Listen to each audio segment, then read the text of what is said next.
अस्सलाम वालेकुम, welcome to my channel kitchen with Marush. आज मैं आपको बनाना सिखाऊंगी चिकन मैकरोनी। बहुत स्पाइसी, टेस्टी, एलिगेंट रेसिपी है ये। अब बना के देखें, आपको बहुत मज़ा आएगा इंशाल्लाह ताला। हम इसमें वेजिटेबल्स भी ऐड करेंगे, लेकिन अगर आप ना करना चाहें तो आपके अपनी मर्ज़ी पे डिपेंड करता है। लेकिन वेजिटेबल्स के साथ भी इसका टेस्ट एंड फ्लेवर बहुत आउट क्लास आता है। आप इसको एक ट्राई ज़रूर कीजिएगा। और इसी दौरान अगर आपने मेरे चैनल को अभी तक सब्सक्राइब नहीं किया तो काइंडली ज़रूर करें और मुझे फ़ीडबैक दें, शेयर करें। रेसिपी को बनाना शुरू करते हैं। बिस्मिल्लाहिर्रहमानिर्रहीम। सबसे पहले एक पॉट में हम पानी को बॉईल करेंगे और इसमें 1 टीस्पून नमक का डाल देंगे। फिर आप इसमें मैकरोनी ऐड कर देंगे। मैं 2 कप ले रही हूँ, आप ज़्यादा या कम लेना चाहें ये आपकी मर्ज़ी के ऊपर डिपेंड करता है। फिर इसको आपने चम्मच हिलाते रहना है 1 से 2 मिनट के बाद, ताकि ये जो मैकरोनी है ये निचली सतह पे ना बैठ जाए। हमने इसको इतना बॉईल करना है कि ये अच्छी तरह जब इसको तोड़ें तो ये इजीली मैश हो जाए। हमारी मैकरोनी हार्ड क्यों हो जाती है? इसमें ये होता है कि हम इसको ओवर कुक कर देते हैं तो वो रबर से बन जाती है, जिसके बाद में जब कोल्ड होती है तो वो हार्ड हो जाती है। जस्ट 15 मिनट मैंने इसको बॉईल किया है। अब हम इसको स्टेन कर लेंगे और साथ ही इसमें ठंडा पानी डाल देंगे। ठंडा पानी डालते इस वजह से हैं पास्ता में, क्योंकि इसके जो फर्दर जो कुक होने का प्रोसेस है वो स्टॉप हो जाता है।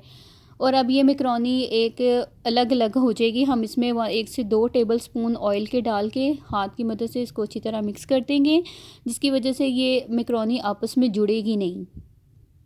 अब हम चिकन का मसाला तैयार करते हैं।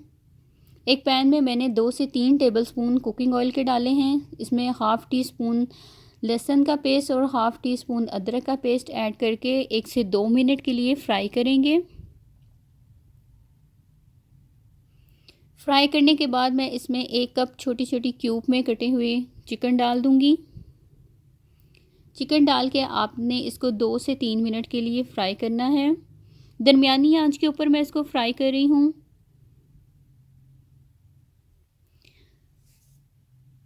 अब इसमें 1 टीस्पून नमक का जाएगा, हाफ़ टी स्पून काली मिर्च पिसी हुई, 2 से 3 टेबलस्पून इसमें जाएगा सोया सॉस, 2 से 3 टेबलस्पून सिरका और 2 टेबलस्पून इसमें चिली सॉस के ऐड करेंगे।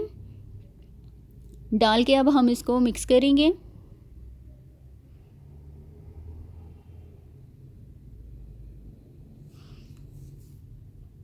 2 से 3 मिनट मिक्स करने के बाद मैं इसमें 1 टीस्पून लाल मिर्च का पाउडर डाल रही हूँ।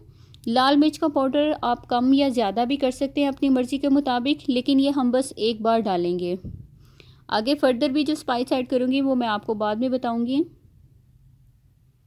ऐड करके अब हम इसमें 5 से 6 अदर टमाटर लेके उसको स्मॉल क्यूब में काट देंगे। अगर आप चाहते हैं कि आपकी मैकरोनी बहुत टेस्टी, बहुत जूसी बने तो उसके लिए आप इसमें टमाटर ज़्यादा ऐड करेंगे, इसलिए मैंने 5 से 6 अदर टमाटर लिए हैं। इसके साथ मैकरोनी बहुत जूसी और बहुत टेस्टी बनती है। अब हम कोई पानी इसमें ऐड नहीं करेंगे, ये टमाटर के पानी में ही चिकन भी कुक हो जाएगा। इसको हम कवर करके 10 मिनट के लिए रख देंगे। 10 मिनट के बाद हम देखेंगे कि हमारे जो टमाटर हैं वो भी आप देख सकते हैं बहुत अच्छी तरह गल गए हैं, सारे मैश हो चुके हैं। और जो आपको नज़र आ रहे हैं आप इसको स्पून की मदद से मैश कर लें। इस तरह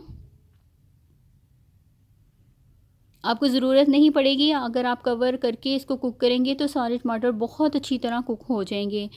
अब हमने जो इसका मसाला रेडी हो गया है, जो हमने बॉईल करके मैकरोनी रखी थी वो इसमें ऐड करेंगे। आप देख सकते हैं मैकरोनी एक एक अलग है, इतनी अच्छी लग रही है ये बॉईल की हुई, कोई मैशी नहीं है ये। इसमें मैं 2 से 3 स्मॉल जो है हरी मिर्चें लेके वो कट करके वो डाल दी हैं। 2 से 3 टेबलस्पून बारीक कटी हुई गाजर ऐड की है। 2 से 3 टेबलस्पून ही इसमें मैंने कैप्सिकम के ऐड किए हैं। स्मॉल आपने जितनी स्मॉल कटिंग होगी ये उतने ही अच्छे लगेंगे। वेजिटेबल्स आपकी अपनी मर्ज़ी के ऊपर डिपेंड करता है, अगर आप ऐड करना चाहें तो कर लें, स्किप करना चाहें तो कर दें, लेकिन इसके साथ इसका मैं आपको बता रही हूँ फ्लेवर बहुत अच्छा आएगा। अब आपने इसको मिक्स करना है अच्छी तरह। अगर इस स्टेज के ऊपर आपने इसको टेस्ट कर लेना है, अगर आपको नमक और मिर्च कम लगे तो आप ऐड कर लें। अब आपने, अगर आपको स्पाइसीज़ बहुत ज़्यादा करनी है तो आप इसमें सिर्फ काली मिर्च ही ऐड करेंगे पिसी हुई, आप इसमें लाल मिर्च दोबारा ऐड नहीं करेंगे। कवर करके इसको 10 मिनट के लिए आपने दम पे रखना है। ये मैंने 10 मिनट बाद देखें इसकी लुक कितनी अच्छी आई है। अब जो सबसे मेन इसका इंग्रेडिएंट है वो इसमें आपने बटर का ऐड करना है, मक्खन लेना है आपने 2 टेबलस्पून। उसके साथ ये मैकरोनी जो है इतनी अच्छी लगती है, इतनी ग्लेज़्ड लगती है, इसके ऊपर एक शाइन सी आ जाती है और फ्लेवर भी अल्हम्दुलिल्लाह बहुत इन्हेंस हो जाता है इसका। आप इसकी लुक देख सकते हैं कितनी टेस्टी, कितनी यमी आ रही है। आप इसको ज़रूर बना के देखें, इंशाल्लाह आपको बहुत मज़ा आएगा। ये इतनी ज़बरदस्त ये बनती है ना, मेरे घर में जब भी गेस्ट आते हैं मैं ये ज़रूर बनाती हूँ, उनको बहुत मज़ा आता है। आप इसकी लुक देख सकते हैं, माशाल्लाह माशाल्लाह कितनी ज़बरदस्त आई है। आपने इसमें बटर ज़रूर ऐड करना है, बटर के बिना और बटर ऐड करने के बाद आप इसका टेस्ट देखिएगा कितना डिफरेंस आता है। अगर आप इसका फ्लेवर और इन्हेंस करना चाहते हैं तो आप जब भी सर्व करें तो आप इसमें मायोनीज़ ऐड करके देखें, आपको और मज़ा आएगा इंशाल्लाह। अब हम इसको डिश आउट कर लेते हैं। उसकी लुक देखें और ज़रूर इसको ट्राई करें और मुझे फ़ीडबैक भी ज़रूर दीजिएगा। अल्लाह निगहबान, अल्लाह हाफ़िज़।